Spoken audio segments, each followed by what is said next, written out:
อย่างพระอรหันตสัมมาสัมพุทธเจ้าผู้แสวงหาซึ่งประโยชน์อันยิ่งใหญ่ขอนอบน้อมอย่างพระธรรมคำสอนในศาสนานี้ที่องค์สมเด็จพระสัมมาสัมพุทธเจ้าได้ตรัสแสดงไว้ดีแล้ว ขอนอบน้อมระลึกถึงยังพระสงฆ์สาวกหมู่ใหญ่ผู้มีทิฏฐิอันหมดจดและงดงามโดยเส้นก้าวของข้าพเจ้าและขอถวายความเคารพนอบน้อมไหวสามายังครูบาอาจารย์พระเถรานุเถระพระภิกษุสงฆ์สามเณรพระสังฆาธิการสงฆ์สมณศักดิ์บัณฑิตปราชญ์ท่านผู้มีความรู้ทุกรูปทุกตนทุกองค์ที่รับฟังอย่างรายการธรรมะยามแลงทางสถานีวิทยุพระพุทธศาสนาแห่งนี้ก็เจริญสุขเจริญธรรมมายังปออกไม่ออกศรัทธายัง อาจมีตังปอมอนแม่มอนปออุ้ยแม่อุ้ยพี่ป้านาอาท่านผู้ฟังผู้มีผลทุกท่านติดตามรับฟังธรรมะยามแรงทางสถานีวิทยุเพื่อการศึกษาและพระพุทธศาสนาและวัฒนธรรม104.5 เมกะเฮิรตซ์โดยการส่งลิงก์สัญญาณไปณอาคารไปณสถานที่ตั้งสถานีวิทยุก็คือวัดไฟหินตำบลสุเทพอำเภอเมืองจังหวัดเชียงใหม่ได้รับความเมตตาธรรมจากท่านอาจารย์พระครูสมวิศวัตรวรกิจโจตลอดจนถึงคลื่นธรรมะสื่อข่าวชาวประชาที่ได้เกาะลิงก์และส่งสัญญาณขอบคุณในความเมตตาณโอกาสปัจนี้ตยยมพ่อยมแม่ท่านผู้ฟังทั้งหลายวันนี้ก็เป็นวันพฤหัสบดีที่11มิถุนายนพุทธศักราช2569วันเวลาผ่านไปเป็นสิ่งที่เราจะหันแห่งเปลี่ยนแปลงหลายสิ่งหลายอย่างนั้นเกิดขึ้นยมพ่อยมแม่ท่านผู้ฟังทั้งหลายในวันที่14วันอาทิตย์ที่จะถึงนี้ทางวัดทุ่งประเกตนั้นก็จะมีการส่งน้ำองค์พระราชเจดีย์สรีประเกตคำในที่นี้ก็ได้นิมนต์พระสงฆ์มามากสักเท่าใดก็คือหัววัดเก่าเพราะว่าภาวะเศรษฐกิจมันก็ลำบากก็เลยได้อยากจะรบกวนกับโยมพ่อโยมแม่สถานญาติโยมมากนักแต่ถ้าว่าใครมีความพร้อมที่อยากจะร่วมทำบุญสร้างแห่งพลังบุญเพื่อเสริมส่งบุญญาบารมีให้กับตนเองก็สามารถที่จะร่วมเป็นเจ้าภาพยอดทายทานถวายพระสงฆ์องค์เจ้าต่อรูปละ2,000 บาทหรือตามกำลังเจตนาของศรัทธาญาติโยมท่านผู้ฟังที่รับฟังอยู่ณขณะนี้เพราะว่าอาตมาภาพก็บอกกล้าประชาสัมพันธ์งานบุญมากมายมันก่อให้เกิดแห่งความรำคาญกับโยมพ่อโยมแม่ท่านผู้ฟังนอกจากมีเทศกาลงานบุญแต่ว่าถึงจะได้ประชาสัมพันธ์กับโยมพ่อโยมแม่ท่านผู้ฟังทุกท่านทุกคนวันนี้เพื่อมื้อเสียเวลาเฮาก็มาอยู่ในการศึกษาธรรมะศรัทธาญาติโยมทั้งหลายในสิ่งที่เฮาจะ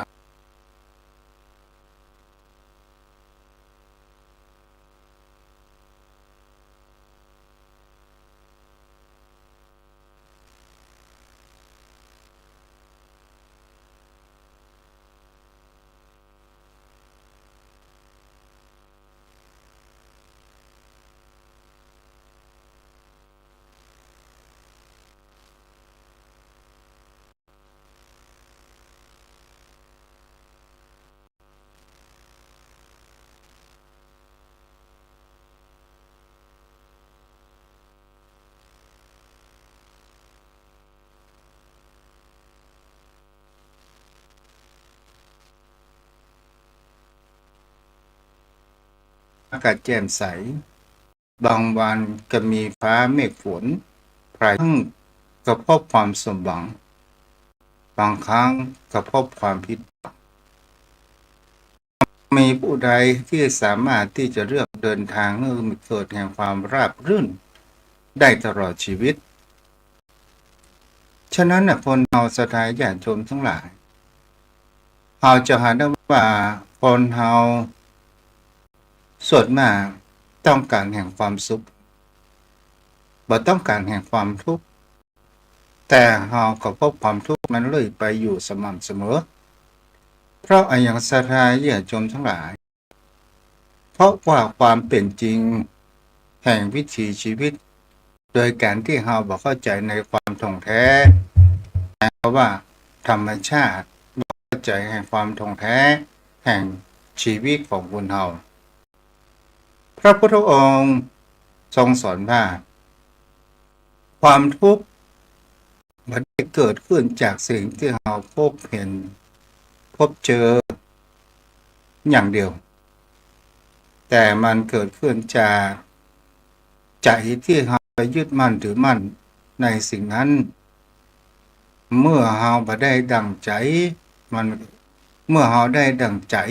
มันก็เป็นความสุขเราบ่ได้ดั่งใจมันก็เป็นความทุกข์เกิดขึ้น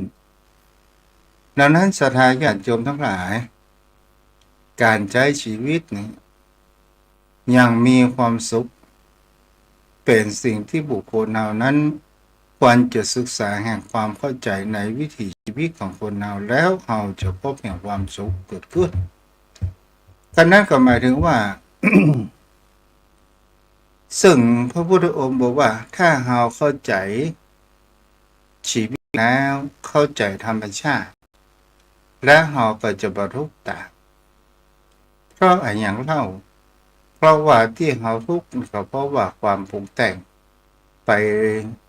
สิ่งต่างๆนานานั้นเกิดขึ้นมันเลยก่อให้เกิดแห่งความเปลี่ยนแปลงเราลองมาดูว่าการใช้ชีวิตอย่างมีความสุขจึงบ่ใช่ว่าทุกสิ่งทุกอย่างตามที่เรานั้นต้องการแต่คือการที่เราเรียนรู้เข้าใจความเป็นจริงของโลกถ้าเราเข้าใจความเป็นจริงและความเปลี่ยนแปลงหมายถึงว่าเราเข้าใจในตัวของเราเองและเราเข้าใจจิตใจของบุคคลอื่นโยมพ่อโยมแม่ท่านผู้ฟัง นี่ก็เป็นสิ่งที่คนเรานั้นเอากับเรามาตึกรู้ว่าเมื่อเราเข้าใจว่าทุกสิ่งมันเกิดทุกสิ่งเกิดขึ้นตั้งอยู่และกระดับไปเมื่อเราเข้าใจตัวกองเขาว่ามันมีสิ่งใดที่จะเป็นของเราอย่างแท้จริงเมื่อเราเข้าใจว่าชีวิตมีทั้งสุขและทุกข์มันเป็นเรื่องธรรมดาโยมพ่อโยมแม่ถ้าเราเข้าใจประการเช่นนี้เนี่ยมันก็จะทำให้คนเรานั้นอันนี้ว่าใจของเรานั้นจะค่อยเบาไปเบาหวั่นไหวต่อโลกที่คนเขาว่ามีความสมหวังและมีความผิดหวังเกิดขึ้นสิ่งที่คนเรานั้นควรเข้าใจว่าก็คือรักแห่งความเป็นจริงอย่างท่องแท้สิ่งที่คนเราต้องการก็คือใช้ชีวิตด้วยปัญญาของตนตัวของและจะนำชีวิตของเราอย่างมีความสงบสุขและมีความงามเกิดขึ้นในจิตใจของเรานี่เองโยมพ่อโยมแม่ท่านผู้ฟังทั้งหลาย วันนี้ก็จะมาในแง่มุมแห่งคำว่าสิ่งที่บุคคลเรานั้นเราบ่ต้องการจะรับฟังมากที่สุดนั้นก็คือคำว่าอนิจจ์ความบ่เที่ยงแท้และความบ่แน่นอนเป็นสิ่งที่เราจะเห็นได้ว่าคนเรานั้นเกลียดแห่งความเกลียดชังแห่งว่ารักแห่งว่าอนิจจ์ คนหนุ่มสาวกลับกลายเป็นคนแก่เป็นอนิจจ์ดอกไม้งามวันนี้จะต้องเหี่ยวเฉาในวันหน้าบ้านเรือนใหม่วันนี้จะจะเป็นเรือนที่ค้ำค่าในอนาคตเมื่อเราเดินทางไปจนถึงแห่งความในวิถีชีวิตของคนเราแล้วเราจะเห็นได้ว่าชีวิตของคนเราเนี่ยถ้าว่ามันเป็นหลักแห่งเขาว่าเที่ยงแท้แน่นอนเราก็จะเห็นได้ว่าถ้าว่ามันเป็นเที่ยงแท้มันไม่มีความเปลี่ยนแปลงถ้าเราเป็นหนุ่มสาวก็เป็นหนุ่มสาวตลอดไปถ้าว่าคนที่มีสตรีที่มีครอบครัวและมีครรภ์ก็จะต้องอุ้มท้องตลอดไปอันนี้มันก็เป็นสิ่งที่เราจะเห็นได้ว่าเมื่อสตรีมีการอุ้มท้องโตเกิดขึ้นมันก็มีความเจ็บปวดมากมายต่างๆนานาคนเฮานั้นมันก็มีความเบื่อหน่ายแม้กระทั่งวิถีชีวิตของคนเฮาก็ตามโยมพ่อโยมแม่เฮาก็ลองดูอย่างช่วงวัยชราของคนเฮาจะเห็นได้ว่าช่วง60เป็นต้นไป70ก็จะทำเมื่อคนเฮานั้นสิ่งที่มันเคยมีมันกับสูญหายไปจะเป็นฟันก็ตามจะเป็นการได้ยิงก็ตาม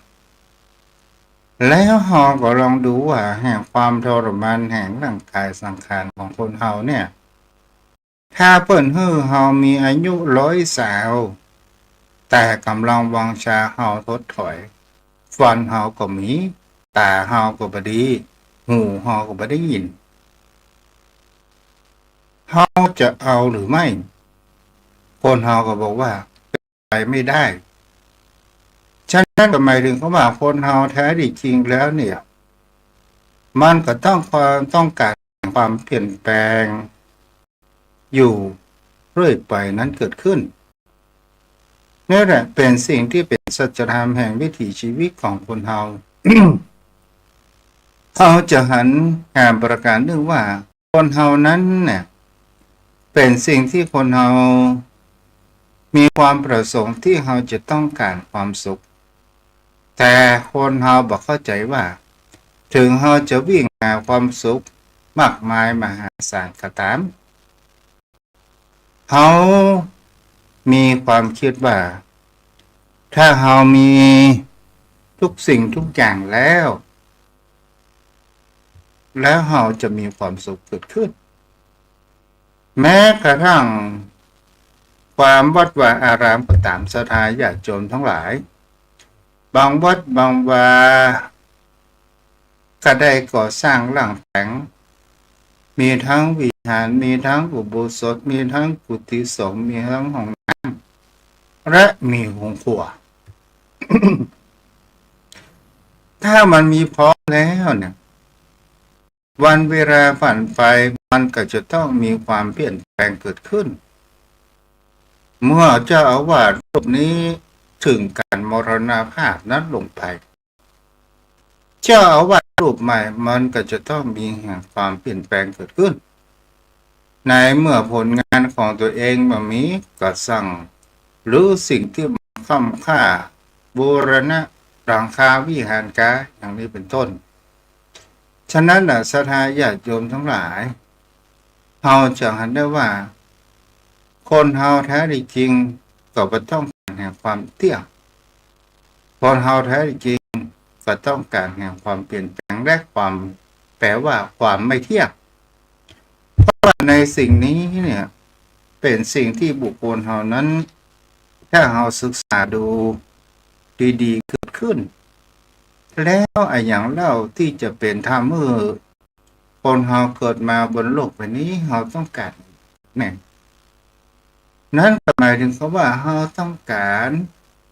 สิ่งที่ทำให้เฮานั้นสบายใจสิ่งที่คนเฮาต้องการมากที่สุดก็คือคำว่านิพพาน แล้วเราจะหันได้ว่าบางครั้งบางคราวศรัทธาญาติโยมทั้งหลายในการทำบุญแปลว่าความสบายใจทำแล้วสบายใจนั่นเรียกว่าบุญแม้กระทั่งในการที่บุคคลเรารักษาศีลเราบ่ต้องรักษาเต็มวันก็ได้เรารักษาเพียงแค่สัก1 ชั่วโมง2 ชั่วโมงก็ได้ถ้าเราอยากมีศีลที่เกิดขึ้นแห่งความพร้อมเกิดขึ้นทำไมพระพุทธองค์ถึงบัญญัติศีลเกิดขึ้นล่ะก็เพราะว่าความสงบสุขแห่งสัตว์โลกบนโลกใบนี้อยู่อย่างมีความสันติสุขเกิดขึ้นทำไมพระพุทธองค์บอกว่าเว้นจากการฆ่าสัตว์ทรมานเพราะว่ามันมีความเบียดเบียนและบุคคลผู้ประพฤติศีลจะได้อะไรอย่างในข้อประการแรกก็คือจะได้ในการพัฒนาจิตใจของคนเฮานั้นให้เกิดแห่งความสุขส่งในความเป็นว่ามนุษย์คนเฮานี่เองศรัทธาญาติโยมทั้งหลายถึงเฮามีจิตใจที่รักษาศีลข้อประการแรกก็เมื่อจิตใจของเฮานั้นเกิดแห่งความพัฒนามีคุณภาพมีความสุขส่งเกิดขึ้นแล้วก็ให้เกิดแห่งคำว่าภระอานิสงส์ก็จะทำให้ชีวิตของคนเฮานั้นมียืนยาวเกิดขึ้นโยมพ่อโยมแม่เฮาก็ลองมาดูสังเกตวิถีชีวิตของคนเฮาบางคนก็เกิดมาสั้นบางคนก็มีอายุยืนบางคนก็มีอายุสั้นเพราะอย่างเล่าก็เพราะความเบียดเบียนแห่งบุพกรรมของคนเฮานี้ต่างหากที่ก่อให้เกิดแห่งความว่าพยาธิที่มาเบียดเบียนทำให้อายุของเฮาสั้นถ้าเฮามาเกิดในชาตินี้เฮาได้ประพฤติศีลอย่างข้อแรกต่อมาในเรื่องเขาว่าการที่เฮาได้รักษาศีลเพียงแค่ครึ่งชั่วโมงหรือ1 ชั่วโมงก็ตามก็ถือว่าเฮาก็ได้มีแห่งความสบายใจเฮาก็ได้ไปฆ่าสัตว์เฮาก็บ่ได้ลักของไผบ่ได้ขโมยของไผเฮาก็บ่ได้ไปเล่นจู้ลูกเมียและเฮาก็อู้ความจริงและเฮาก็บ่ดื่มสุราวันนี้เฮารักษาได้1 ชั่วโมงวันข้างหน้าเฮาขยายไปทีละเล็กทีละน้อยมันก็เหมือนกับการที่เฮาทำอย่างก็ตามโยมพ่อโยมแม่พอจะทำวันนี้ให้มันสำเร็จเสร็จภายในวันนี้หรือชั่วโมงนี้มันก็เป็นไปได้ยากการลงทุนในการที่เราจะเอาชนะแห่งกิเลสเราจะเอาชนะบางสิ่งบางอย่างหรือว่าเราจะสร้างบุญกุศลที่อันเป็นสิ่งคนเรานั้นเปิ้นว่าสิ่งที่ทำได้ยากในการทำทานถือว่าเป็นสิ่งที่เรานั้นได้อยู่แต่สิ่งที่ทำได้ยากกว่าทานนั้นก็คือการรักษาศีลแต่การรักษาศีลนั้นมันก่อให้เกิดพลังโยมพ่อโยมแม่นั่นก็คือคำว่าเมตตาบุคคลใดก็ตามถ้ามีพลังแห่งการรักษาศีลเฮาก็จะหันว่าไปที่ไหนไปก็ชื่นชอบไปที่ไหนแม้กระทั่งสัตว์เลี้ยงอย่างเข้าหาแต่ถ้าว่าเป็นบุคคลที่บ่ได้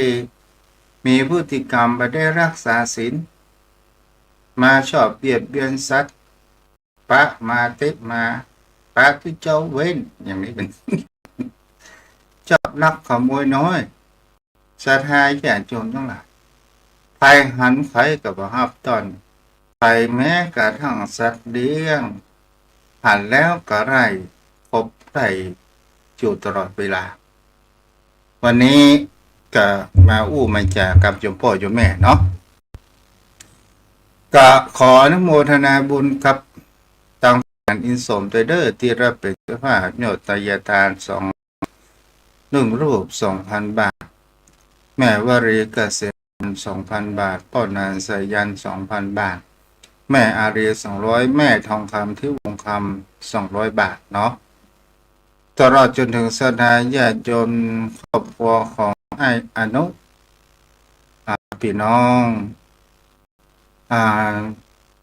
รักไทยเนาะอนุรักไทยพร้อมด้วยภรรยาและครอบครัวภาพพระสงฆ์1 รูป 2,000 บาทก็ขออนุโมทนาตัวเด้อย่างบอกครบตัวสถานญาติโยมทั้งหลายค้างเวลาแหม2 วันต้องอ่านเนาะแหม2 วันต้องอ่านไทยจะมีจิตใจเจตนาที่จะร่วมบุญร่วมกุศลกับวัดของลูกทุกห้องก็จนได้สถานญาติโยมทั้งหลายในช่วงนี้อากาศเริ่มมีความเปลี่ยนแปลงกันเดือฮ้อนอวมกันเดือกับฝนตกกันเดือกับแดดออกก็มีหลายสิ่งหลายอย่างหลายประการด้วยกัน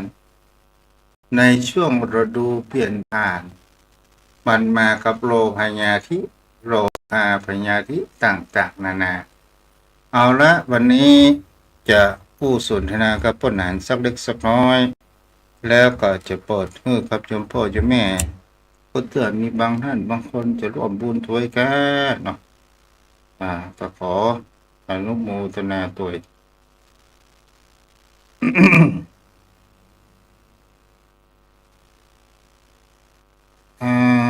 ละคนอ่านสายันอยู่ไหม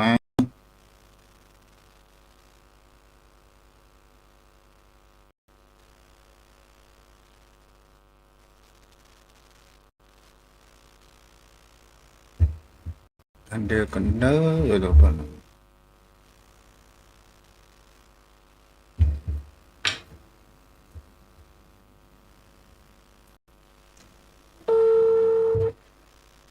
แต่ที่ฝนตกประเด็นนี้เดินแดดออกแล้วเนาะป้นหานนี่สมไปลืมเด้อกราบแต่ใจไว้สาเมตตาบารมีธรรมท่านพระพุทธเจ้าด้วยความเคารพอย่างสูงยิ่งครับพระเจ้าครับเจ้าป้นหานไหว้สาครับท่านพระพุทธเจ้าเดี๋ยวนี้ยอดตะเหยียดตาเนาะบอกครบเนี่ยป้นหานขอพี่น้องศรัทธาญาติโยมเด้อได้ทนุบำรุงพระพุทธศาสนาตามฐานะตามกำลังศรัทธานะครับบุญมาถึงเฮาแล้วเฮาได้ตั้งอกตั้งใจทำก็เป็นของเฮาอยู่จากนี้เฮาก็ได้ใจกินบุญเก่าและก็เสริมสร้างบุญใหม่นะครับเพื่อบริบูรณ์เฮาหมดเฮาเสี่ยงเฮาได้ใจมันมานักแล้วเติมคือมันมีเตจาบารมีแก่กล้าขึ้นนะครับท่านเจ้าครับเจ้าก็คือเป็นการที่ระลึกถึงคุณ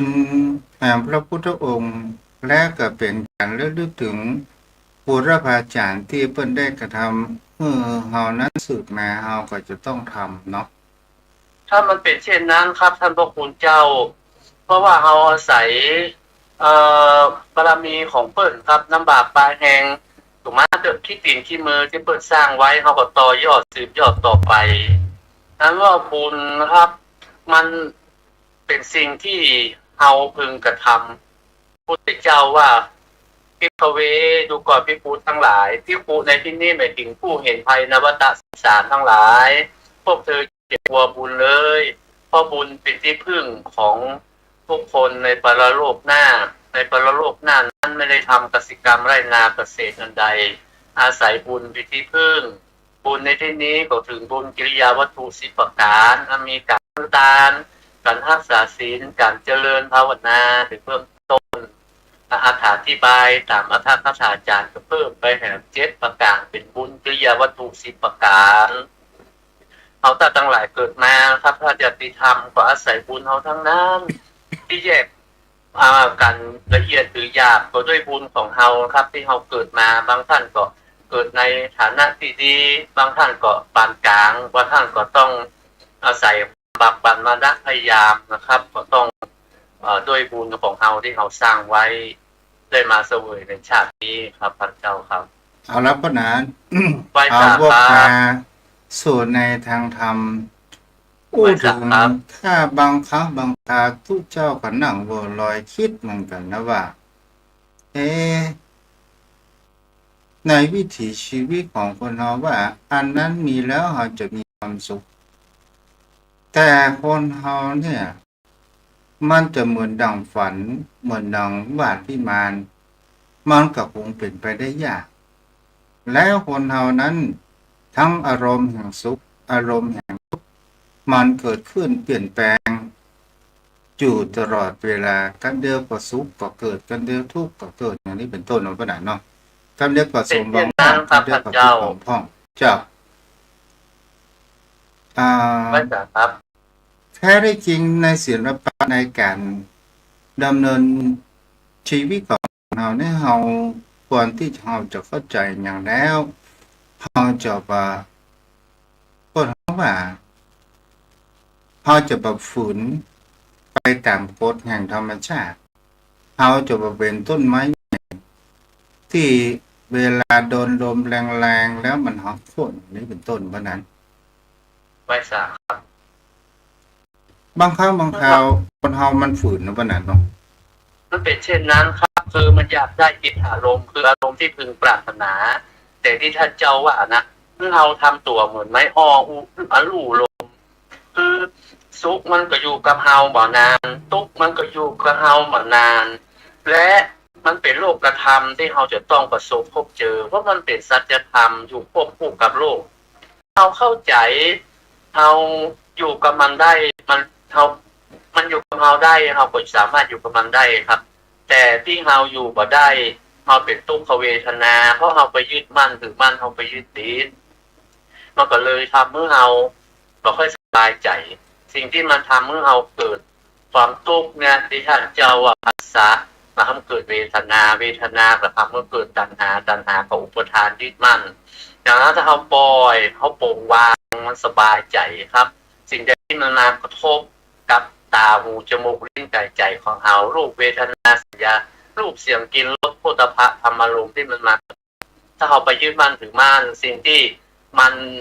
ปรารถนาเป็นอิทธารมณ์น่ะมันก็อยู่กับเราได้ประเมินและสิ่งที่เราบอกปรารถนาเป็นอนิจจารมณ์เราจะเกลียดจะชังมันก็อยู่ได้ประเมินเดียวมาก่อนต้องจับเราไปเพราะมันเป็นสัจธรรมเป็นโลกธรรมถ้าเรารู้ได้เราพึงหูเท่าหูทันนั้นแล้วก็อยู่กับโลกได้ครับอยู่ในโลกมนุษย์ของเราที่สวยสดงดงามมีเยอะแยะถมเถครับอย่างน้อยที่สุดเราก็พึงว่าเรามีบุญละที่เราได้เกิดมาเราได้งูได้หันแต่เพิ่งเรายึดติดมาได้เพิ่งเราคล้องอยู่ในโลกอันงดงามต่อการตาดูพระราชรสแห่งพระราชาใบสาครับท่านพระพุทธเจ้าก็ด่านว่าถ้าเราเข้าใจในความเปลี่ยนไปของชีวิตแค่เราก็จะโปร่งบางใบสาครับโปร่งบางแห่งจิตใจของเรานั้นได้อย่างเช่นเราเข้าใจในชีวิตว่าเราเกิดมาบนโลกใบนี้มันเกิดขึ้นตั้งอยู่และดับไปมันเป็นธรรมดาของธรรมชาติมันเป็นธรรมดาของกฎไตรลักษณ์แค่เราเข้าใจว่าทุกสิ่งทุกอย่างสิ่งที่เขามีความคิดว่ามันเป็นของเราแท้จริงแล้วมันก็มามีอย่างที่เป็นของเราแต่ตามความเป็นจริงจะแล้วเป็นธรรมชาติถ้าเราเข้าใจในท่องแท้ในวิถีชีวิตของคนเรานั้นก็คือสิ่งที่คนเราจะมาแสวงหานั่นก็คือตัวแห่งคำว่าปัญญามันของประดับใช่ครับปัญญามีสติ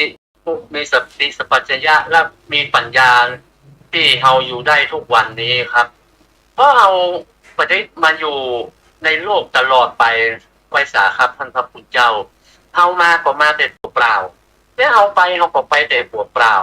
เอาก็ไม่ได้เอาอย่างติดตัวมาเอาก็ไม่ได้เอาอย่างติดตัวไปและสิ่งที่เรามีทุกวันนี้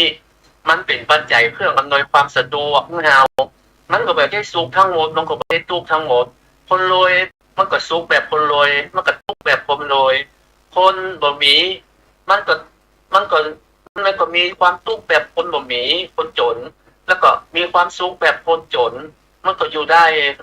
ท่านพระไวยสาครับท่านพระคุณเจ้าท่านญาติธรรมทุกท่าน แต่เฮาเฮาบ่รู้จักคำว่าปอและเฮามีความอยากแล้วเฮาไปเปรียบเทียบเฮาตัวเฮาไปเปรียบเทียบกับคนรวยเฮาเป็นคนตุกไปเหียแล้วเฮาเอาคนตุกมาเปรียบเทียบกับเฮาปออยู่ปอกินปอมีปอใจเฮาก็เป็นคนรวย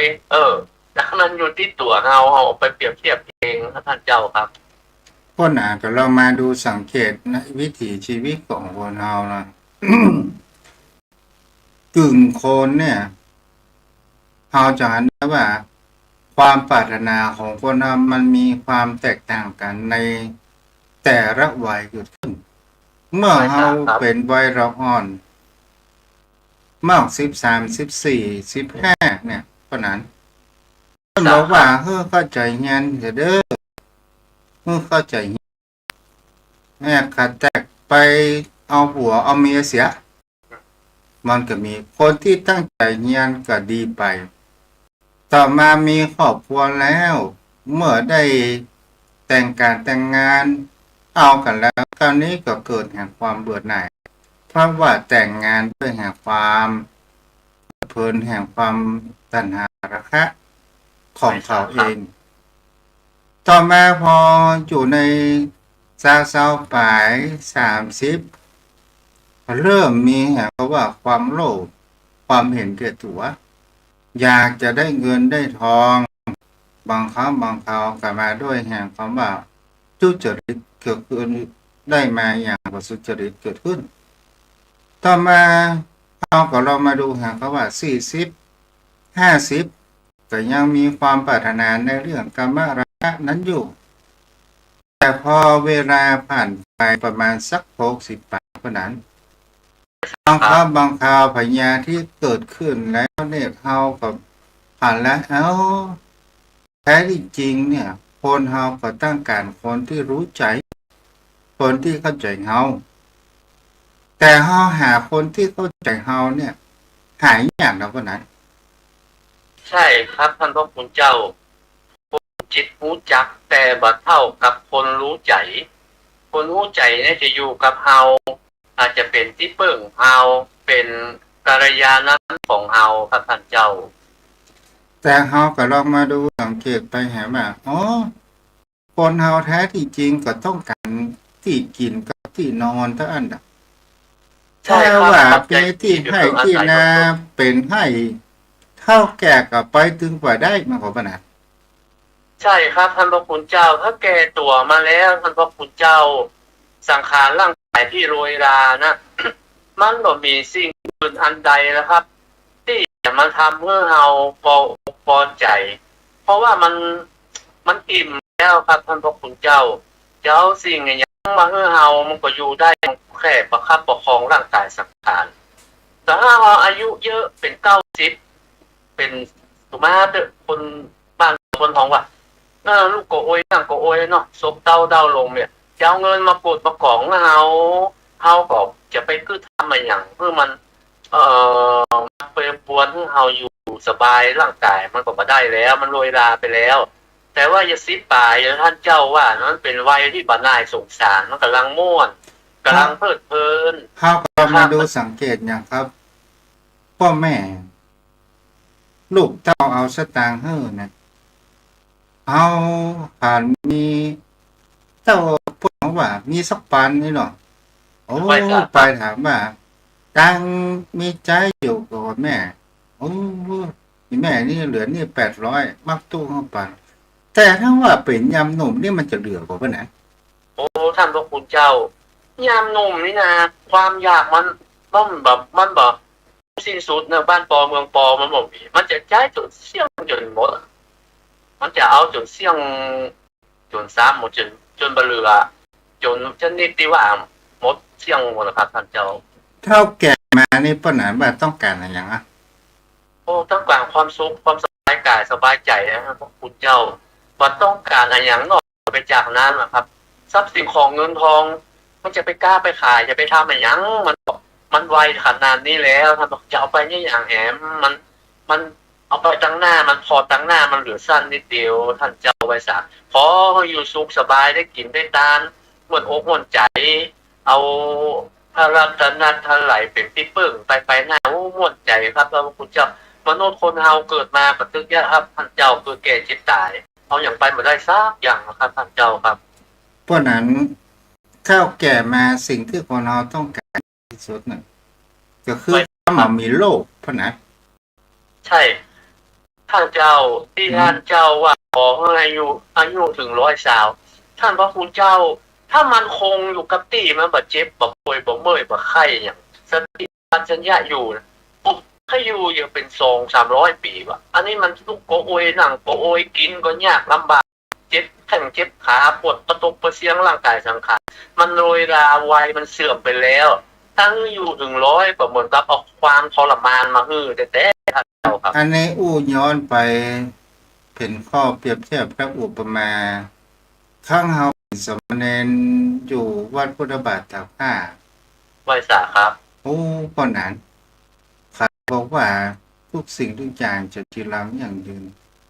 เอาไปอยู่กุฏิแล้วทีนี้เนี่ยมันเพิ่นเขาว่าเน้นเหมือนกันเนี่ยเน้นใหญ่เขายิงหน้าหยีเปงเพิ่นเขาว่าบอกไฟครับท่านเจ้าบอกไฟบ่บึ้มนะครับบอกไฟบ่ใช่บอกไฟที่มันยิงสนั่นอย่างกับระเบิดนี่นะอาจารย์เพิ่นไปอยู่วัดเขายิงพ่อฟังเสียงสะท้อนที่สายมันหมดอายุปูนหมดอายุปะนะมันหมดอายุมันครับคนเฮาก็เหมือนกันผ่าถ้าเฮาเป็นบ้านไม้เนาะไม่ใช่ครับบ้านไม้นี่บางครั้งบางคราวเฮาพอภายนอกนั้นมันดีแต่เฮาเข้าไปอยู่อาศัยมันกับพวกกะแค่เล่มไปต่างๆนานาพอแล้วบ้านไม้มันก็กินพวกเต้ๆละบ้านไม้หลังนี้นี่อย่างไงแม่มันอยู่มาได้แล้วพอพวกกินนะกะแต่หมดอายุไขเพราะนั้นว่ามันเลยว่ามันหมดอายุของมันอายุที่ใจการมันมีอายุของมันครับมนุษย์เฮาก็มีอายุ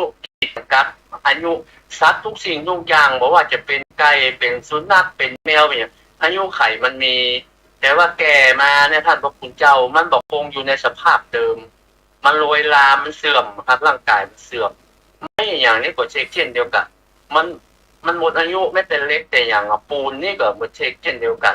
สหารสังขารที่มันมีจิตวิญญาณของท่านเจ้า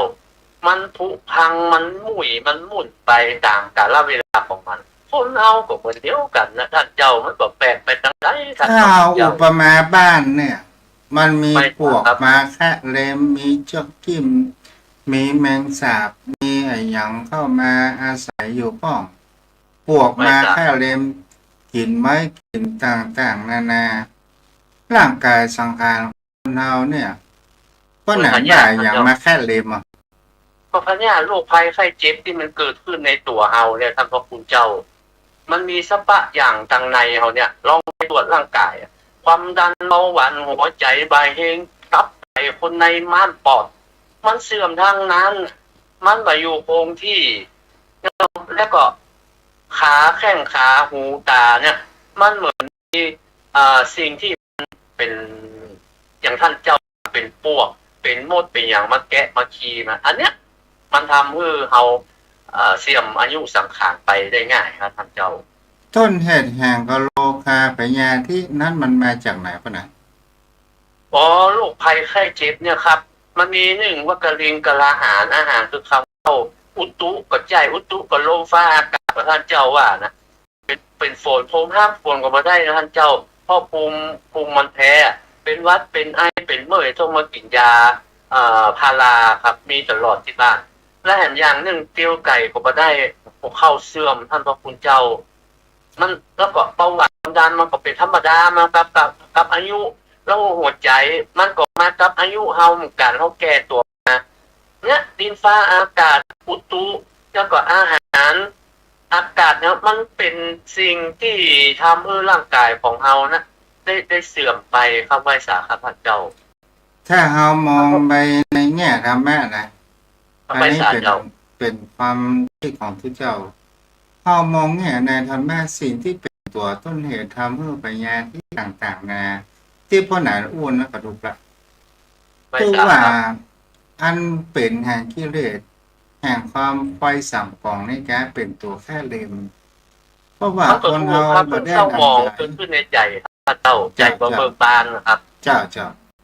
มันก็ท่านพระเขาคุณเกิดแห่งความเครียดมาได้เหมือนด่างคิดใช่ด่างใจเกิดความโกรธความมาฆาตต่างน้องตัวนั้นเนาะใช่ครับความโกรธนี่ก็ทำให้เป็นโรคหลายอย่างมัทั้นเล่งงโรคกระด้วยนะเพาะไว้สาครับ คนขี้โกรธจังเป็นมาเองนะพนันพวกที่โคนนี่เป็นความดันนะครับคุณเจ้าจะไปอืม จะไปเฮะห้าอย่างเนี้ยความดันขึ้นหน้าตาแดงกระติบกระติบจะจักกระติบหลังอ่ะโอ้แต่นะท่านพระคุณเจ้าจะไป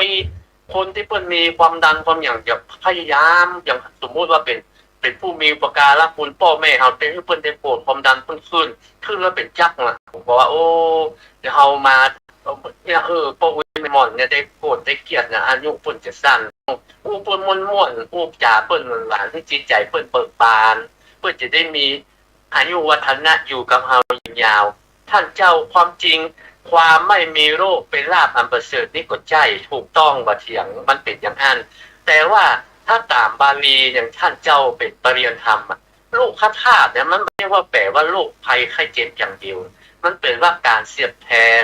การเสียดแทงเนี่ยความทุกข์ก็แม่นความโลภก็แม่นความโกรธก็แม่น ความหลงก็แม่นความเศร้าใจความบ่ม่วนอกบ่ม่วนใจก็ใช่คือการเสียดแทงลูกธาตุในความเสียดแทงเป็นอุเป็นโอแปลงทะเป็นคะสำเร็จรูปเป็นโลคะโรคภัยไข้เจ็บดังนั้นคนไหนยังโรคจำภัยดีเลยไข้เจ็บก็เป็นส่วนหนึ่งของลาภอันบ่ประเสริฐไปสาเจ้าโอ้พ่อหนาสินใจเลยทุกเข้าหม้อไปจะนัก บ่เข้าใจท่านเจ้านี่ ได้เป็นนักปราชญ์รู้ก็ผมเป็นร้อยเต่าพันเต่าเพราะผมศึกษามาบัดนักท่านพระคุณเจ้าพ่อหนาก็ได้ไปอยู่แค่ปัญหาเป็นแนวทางท่านเจ้าแล้วผมสนใจอันนี้พระเจ้าพระสงฆ์ครูบาอาจารย์พ่อแม่ครูบาอาจารย์ที่เปิ้นเทศนาผมฟังแล้วผมจำไว้แล้วผมนำมาปฏิบัติตามกำลังอัตภาพของผมว่าเพราะว่ามันเป็นสิ่งที่จริงตั้งแต่ธรรมะคำสอนเราเนี่ยหน้าไม้ยิงดินตั้งแต่บ่สามารถที่จะเอาอย่างมาลบล้างว่าเป็นสอนเท็จหรือว่าสอนเพื่อไปในทางมิจฉาทิฏฐิได้ครับ เป็นสัจธรรมแท้ๆเลยท่านพระคุณเจ้าบ่มีเปลี่ยนแปลงครับท่านเจ้าครับทุกเจ้าสมัยเป็นเนนนั่นบอกเข้าใจฮะเขาว่าที่ไหนมีรักที่นั่นมีทุกข์ที่ใช่ครัมันมีบท่านเจ้าเป็นตัวไวยากรณ์เหมือนกับว่ามีที่ในรักท่องว่าอ่าอย่างปิยเตสยโกโสโกไม่ก็ปิเยครับหีวิปโยทุกโคตรครับเนี่ยนั่นก็เออเป็นความทุกข์แท้ท่านเจ้าครัถ้าบเขาว่าเอ๊ะความรักมันเป็นความทุกข์อย่างไรอ๋อมาพอใหญ่มาเชื่อจังอ๋อที่ไหนมีรักที่นั่นมันทุกข์ไปหนึ่งเขาว่าเฮาไปยึดมันนักใช่เขาอืไปยึดมติดนะอืมท่านเจ้าถ้าเอาโปร่งวางได้มันก็สบายแต่ว่ามันมันถ้ามันบ่มีธรรมะมันก็โปร่งบ่ได้ท่านเจ้าเหมือนกับคนในครอบครัวเฮามันเสียชีวิตไปทั้งคนเนี่ยเขาคนอื่นนี่อู้ได้แต่ท่านเจ้าโอ้มันเกิดแก่เจ็บแต่ถ้าคนเฮามันอู้ได้มันโปร่งได้อย่างปากคนว่านะโอ้มันบรรลุธรรมหมดแล้วมันต้องใช้เวลามันต้องใช้ธรรมะที่อยู่ในใจบารมีที่เฮาสะสมสร้างไว้มาแก้มาคัดก็หายไปทีละเล็กทีละน้อยก็เพราะเฮามีความฮักคนอื่นเฮาว่าได้ก็มันบ่ใช่ของเฮาลูกมันไม่ใช่ลูกเขามันเป็นของเฮานะครับมันอัตตาของเฮามันเป็นอาหาร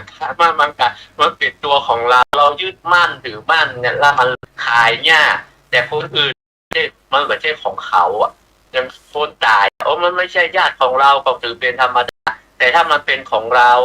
มันปรุง ได้แต่มันใจเวลามันต้องมีธรรมะมันต้องอาศัยบารมีของเฮาที่เฮาฝึกฝนไว้นะครับเจ้าทุกสิ่งทุกอย่างเนี่ยมันก็ต้องใช้เวลาแต่ถ้าว่าเราเข้าใจความเป็นจริงของธรรมชาติเราก็ต้องรู้ว่ามันไม่ใช่มีเฉพาะเราคนเดียวที่เป็นอย่างนี้เพราะนั้นเหมือนท่านเจ้าว่าเนี่ยถูกนะแต่ว่าถ้าเฮาบ่ได้เจริญมรณสติเฮาบ่ได้ฝึกฝนมันบ่มีกำลังต้านไว้ก่อนจู่ๆว่าไปเลยน่ะมันตัดเนี่ยเหมือนเจ้าบอกว่าระลึกมรณสติความตายมาอยู่กับเฮาอยู่กับใกล้ตัวเฮาพลังนั้นไผเกิดมาก็ต้องเป็นอย่างนี้อันนี้มี5ประการที่ท่านเจ้าอธิบายถ้าคนจู่ๆมาฟังอ่ะมันยากแต่ถ้าเอาฟังไว้ก่อนหมายความว่าเขาต้านเขาแบ่งกับแปลงต้านไว้ถ้ามันมาถึงตัวเฮาแล้วมันเบาบางท่านเจ้าครับมันเบาบางมันบ่เหมือนเฮาบ่มีสักอย่างเลยเข้ามาเฮาเต็มๆท่านเจ้าไว้นะครับการฟังธรรมะแต่ถ้าฟังเข้าใจแล้วบ่ได้เก็บไปพิจารณาเปิ้นก็มองว่าเหมือนกับฟังเพลงหรือว่าฟังอย่างแต่บ่ได้จดจำบ่ได้เข้าใจอย่างท่องแท้ว่านั้นไว้สาเพราะท่านเจ้าเคยอธิบายไว้ก็เหมือนฟ้าห้องฝนบ่ตกอ่ะมันห้องกำลือแบบฝนบ่ตกก็คนมันรู้ธรรมะมันมีนักมันเท่ากับของงัวของควายอ่ะแต่ว่าที่มันรู้มันบรรลุมันเท่ากับที่มันรู้และปฏิบัติอ่ะมันเท่าหน้าผากงัวหน้าผากควายและที่มันบรรลุมันมีเต้าเขาหัวเข่าควายค่ะเจ้ามันไว้สาเจ้าเพราะนั้นว่านิสัยของมนุษย์ของคนเฮาเนี่ยที่พระองค์ค้นพบเนี่ยมันมีอยู่แห่งภาวะตัณหาภาวะตัณหาวิภาวะตัณหาเราจะหาได้ว่าคนเฮาเนี่ยถ้ามันคนเฮาบ่อยากจะให้เกิดแห่งความเปลี่ยนแปลงต่างๆนานาบ่อยากจะให้เกิดขึ้นในตัวคำว่าวิภาวะตัณหาเพราะน่ะก็ลองดูสังเกตคนบนโลกใบนี้เนี่ยต้องการให้มันคงที่อยู่อย่างเดิมแต่มันเป็นไปได้ยากแม้กระทั่งร่างกายของคนเรายังมีความเปลี่ยนแปลงขนาดนั้นเป็นเช่นนั้นครับท่านพระคุณเจ้าและเห็นได้ชัดเจนที่สุดเลยนะท่านเจ้า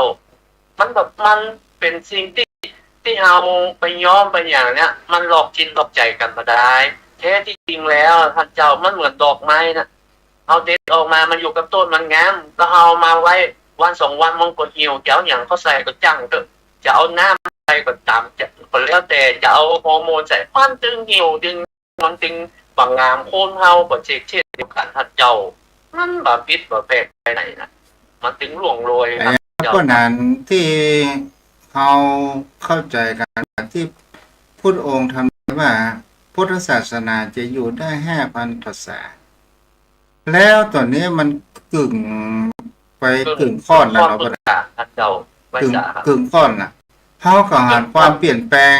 ต่างๆนานาเกิดขึ้นความเสื่อมถอยแห่งศีลธรรมก็มากขึ้นนะพวกนั้นเนาะใช่ครับที่ในพระไตรปิฎกท่านเจ้าอธิบายไว้ปริยัติก็ค่อยหายไปปริปัติก็ค่อยหายไปปฏิเวทก็หายไปธาตุก็หายไปลิงคะธาตุหายไปลิงคะหายไปโดยเฉพาะอย่างยิ่งท่านพระครูเจ้าอ่านพระไตรปิฎกเนี่ยอภิธรรมมันเรียนยากมันแทบจะมาได้ศึกษาท่านเจ้ามันจะหายไปทีละเล็กทีละน้อยพระพุทธเจ้ามันเกินข้อนศาสนาไว้ศาสตร์เจ้าเอากะสิ่งที่เฮาเปิ่นบอกไว้แล้วเฮาก็หันนะพวกนั้นเนาะไว้ศาสตร์มันหันว่าท่านเจ้ามันเป็นต้นตัดไว้จริงครับและเฮามาพิจารณาดูตามเหตุตามผลมันก็เป็นเช่นนั้นนะท่านพระพุทธเจ้ามันก็หายมันในยุคของเฮาอย่างว่าอย่างนักอย่างไงโพสเขาวัดเขาวานอนวัดนอนวามัน50 กว่าปีมันเนี่ยเช่นพ่ออุ้ยแม่อุ้ยเฮามันนักมันหลายถามว่าเปิดเจ็บเปิดป่วยก็มันก็เจ็บก็ป่วยเพราะกดซบเต้ามาวัดเพราะมีไม่เต้าของใครของมันคนมาเดียวมันก็มีเนี่ยเจ็บป่วยมันก็หายไปไหนแต่ว่า มันเข้าวัดมันมีน้อย มันใครลดไปหายไปมันบอกไปนักเหมือนเจนพ่ออุ้ยแม่อุ้ยของเฮาท่านเจ้ามันจะหายไปสิ้นไปครับ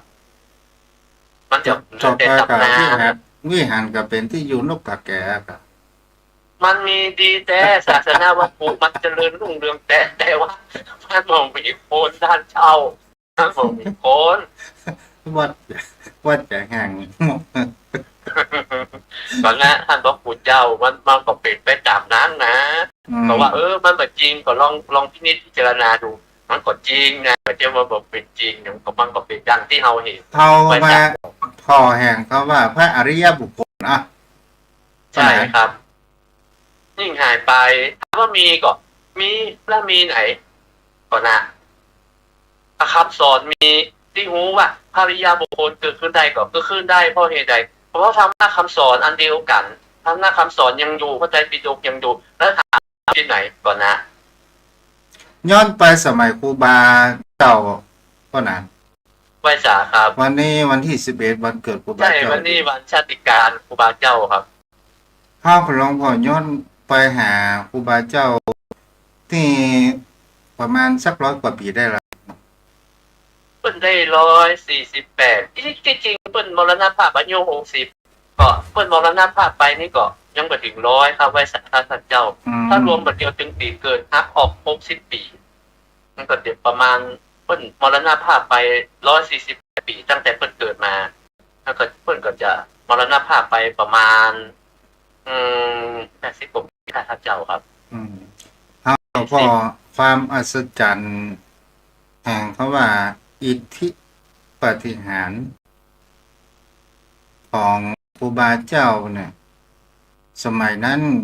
ข่าวสารกับประเทศส่งกันง่ายๆแล้วทำไมผู้คนทั้งหลายเหมือนดังจะรู้ว่าเปิ่นจะแปลงตางขึ้นดอยพนัน ก็ผมว่ามันก็คงจะใช้ปากต่อปากนะเจ้าเล่ากันไปว่าโอ้ตนบุญครูบาเจ้าศรีวิจัยนี่ครูบาสินธรรมนี่พ่ออุ้ยแม่มอนผมพ่อห้องตนบุญนะท่านเจ้าโอ้ตนบุญเพิ่นจะสร้างขุนตางขึ้นดอยสุเทพแล้วคนมันก็อู้ต่อๆกับใครก็ให้ทำบุญกับตนบุญเนื้อนาบุญเพิ่นก็ปะปั่นกันไปผมยังท่านเจ้าได้มาอ่านอย่างในประวัติเนี่ยด้วยความศรัทธาแต่คนเนี่ยที่ไหนที่บอกว่ามาแล้วมันก็เดินเท้าไปส่วนใหญ่โอ้ด้วยความศรัทธาความเลื่อมใสแต่ เปิ้นก็ไม่ได้ต่อต้านอาญาบ้านเมืองอะไรอย่างนั้นปะเนาะ เพิ่นมาได้ทำท่านเจ้าเพิ่นไปมี